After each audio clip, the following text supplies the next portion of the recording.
Roads policing in South Wales Police the last few weeks over the lockdown period of COVID.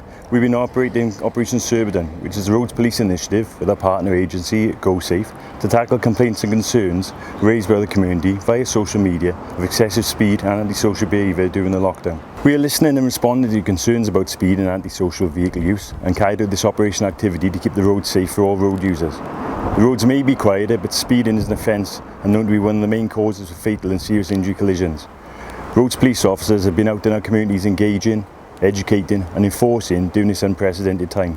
Operation Surbiton directed patrols have dealt with offences of speeding and have also issued warnings, seized vehicles for antisocial vehicle use during the lockdown period. And we also arrested motorists for excess alcohol and drug driving offences, which are also being progressed through the system as we speak. Speed enforcement is not in place to target key workers as they go about their essential journeys. It is purely aimed at reinforcing the law, government guidelines and speeding patrol so we're all safe on the roads. If you see speed cameras or officers engaged in speed monitoring, know that they're at the right place at the right time for the right reasons to protect life and reduce the pressure on the emergency services.